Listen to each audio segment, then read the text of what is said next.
ঢাকা সিটিতে যদি আপনি ধৈর্য ধরে বাইক রাইড করতে পারেন অথবা গাড়ি চালাতে পারেন বিরক্ত না হয়ে, তাহলে আপনি রাইডার। গতবার তো শালিনী নিয়ে বেরিয়েছিলাম, আজকে ম্যাডাম নিয়ে বেরিয়েছি, যাচ্ছি হচ্ছে বড় বোনের বাসায়। বাকিটা রাস্তা কথা হবে ইনশাআল্লাহ, যেতে যেতে দোয়া করবেন। সকাল সকাল বেরোয় বললাম, বাংলাদেশ মাঠ হয়ে আগামী সিলেন্ডে বেরিয়ে যাবো ইনশাআল্লাহ। তো সকালে উঠে দেখি এই রোদ নাই, কুয়াশা। আজকে বাইক দিয়ে যাওয়ার ইচ্ছা ছিল না, ইচ্ছা ছিল মেট্রো দিয়ে যাওয়ার। পরে আবার মনে পড়লো যে আজকে তো বইমেলা শুরু, 1 তারিখ আজকে ফেব্রুয়ারি মাসের। তো যেহেতু বইমেলা শুরু, অবশ্যই মেট্রো রেলে একটা চাপ থাকবে ভালো, যাওয়ার ক্ষেত্রে আসার ক্ষেত্রে। তো এই জন্য মেট্রোটাকে অ্যাভয়েড করে আবার বাইক দিয়ে বেরোচ্ছি। আবার বাইক দিয়ে মহাখালী দিয়ে যাব না, মিরপুর 14 যেহেতু যাচ্ছি। আবার কোন আন্দোলন শুরু হয়ে গেল, রাস্তা বন্ধ করে দিয়া সকাল সকাল, মানে এর একটা ফাইলামি। এই যে দেখেন, রাস্তা পুরো বন্ধ করে দিচ্ছে। আজকে শনিবার, বোনের বাসায় যাচ্ছি মিরপুর 14-তে। দুলাভাই তো নেভিতে আছে। তোমার বাসায় যাব, আজকে আমার ভাগ্নির জন্মদিন। মালিহার জন্মদিন। হ্যাপি বার্থডে মালিয়া, সবাই ওকে উইশ করে দিয়েন। সকালে বের হওয়ার একটা ফায়দা পাইলাম, এই যানজট নাই, খুব রিল্যাক্সে যাচ্ছি। আর মিরপুর রোডটা ফাঁকা থাকলেই হয়, যেহেতু মেট্রো রেলের আওতায় আছে ওটা।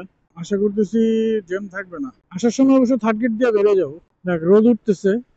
সকালে যখন বেরিয়েছি তখন রোদ ছিল না, ঘুম থেকে উঠে দেখছি রোদ নাই, প্রচন্ড কুয়াশা, অনেক কুয়াশা সকাল সকাল। ঢাকা সিটির ভিতরেই, ঢাকা সিটিতে বাইক রাইড করাটা অনেক টাফ,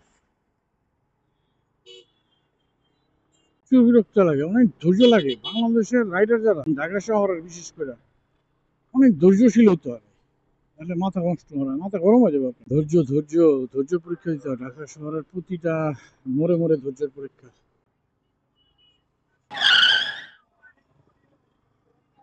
বললাম না, ঢাকা শহর হলো ধৈর্যের খেলা। ধৈর্য ধরতে না পারলে আপনার অ্যাক্সিডেন্ট হবে প্রতিটা মুহূর্তে। ঢাকা সিটিতে যদি আপনি ধৈর্য ধরে বাইক রাইড করতে পারেন অথবা গাড়ি চালাতে পারেন বিরক্ত না হয়ে, তাহলে আপনি রাইডার। আমি কিন্তু ধৈর্য হারা হয়ে যাই অনেক সময়, খুব বিরক্ত হই, খুব মেজাজ খারাপ হয়ে যায়।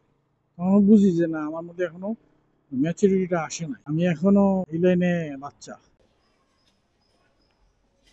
এই যে আহম্মদ থেকে চলে এসছি, আমার দুলাভাই বাসায় এসছি। আহম্মদ, হাই দিয়ে দাও। হ্যাঁ, আলহামদুলিল্লাহ, অবশেষে বড় বোনের বাসায় চলে আসছি। আজকে মূলত আসার উদ্দেশ্য ছিল যে ভাগ্নির জন্মদিন। তো ও হচ্ছে খুব বইপ্রেমী। আজকে থেকে তো আপনার বইমেলা শুরু হয়েছে। তো কালকে ওকে নিয়ে বইমেলা যাবো ইনশাল্লাহ। এই যে হচ্ছে আহম্মদ, আমার ভাগিনা। ও ভাই বোনদের মধ্যে সবার ছোট এবং খুব চঞ্চল। ও এখন ক্লাস 2-তে আছে। দোয়া করবেন ওর জন্য, যাতে ও সুস্থ থাকে, সুন্দরভাবে যাতে পড়াশোনা শেষ করতে পারে। আল্লাহ হাফেজ দিয়ে দাও সবাইকে। আল্লাহ হাফেজ। আল্লাহ হাফেজ। তো আজকে এখান থেকে বিদায় নেই। আল্লাহ হাফেজ। আসসালামু আলাইকুম রহমতুল্লাহ।